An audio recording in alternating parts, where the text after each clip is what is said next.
हुजूर ने फरमाया किसी बीमार को देख के, मुसीबत वाले को देख के ये दुआ पढ़ो, तुम उस मुसीबत में शिकार नहीं होंगे।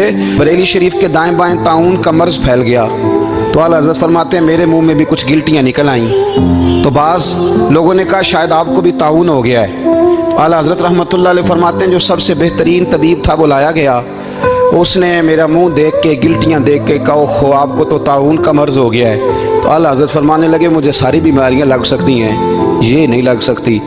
उसने कहा हकीम मैं हूँ कि आप हैं? फरमाया नहीं आप ही हैं, पर ये बीमारी मुझे नहीं लग सकती, ये मुझे हो नहीं सकती। उसने इसरार किया तो आला हज़रत रहमतुल्लाह ताला अलैह उसको कहने लगे मियाँ तू जो मर्जी कर लेकिन मुझे ताउन का मर्ज नहीं हो सकता, ये बात तय है। वो नाराज़ होकर चला गया। अब ताउन की जो गिल्टियाँ होती थी ना वो बड़े बड़े महीनों नहीं जाती थी, तकलीफ़ रहती थी। आला हज़रत कहते हैं मैंने उसी रात ना थोड़ी सी काली मिर्चों का सफ़ूफ बनाया और मिसवाक में रख के जब मुंह के अंदर छिड़का तो थोड़ा सा खून निकला और मेरा मुंह बिल्कुल ठीक हो गया। सवेरे मैंने कहा बुलाओ ना अपने हकीम को जो कहता था ताउन हो गया है। तो लोग कहने लगे हुजूर आपको वैसे कैसे पता था ताउन नहीं है? फरमाने लगे पता इस तरह था कि अल्लाह के रसूल सल्लल्लाहु अलैहि वसल्लम ने एक दुआ इरशाद फरमाई है। फरमाया किसी मरीज़ को देख के पढ़ लो अल्हम्दुलिल्लाहिल्लज़ी मिम्मब्तलाका बिही वफ़द्दलनी अला कसीरिम मिम्मन खलका तफ़दीला।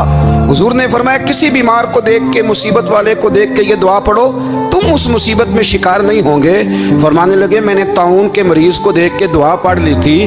तारे टूट सकते हैं, चांद गिर सकता है, सूरज अपनी जगह छोड़ सकता है, पर मदीने वाले महबूब की बात गलत नहीं हो सकती।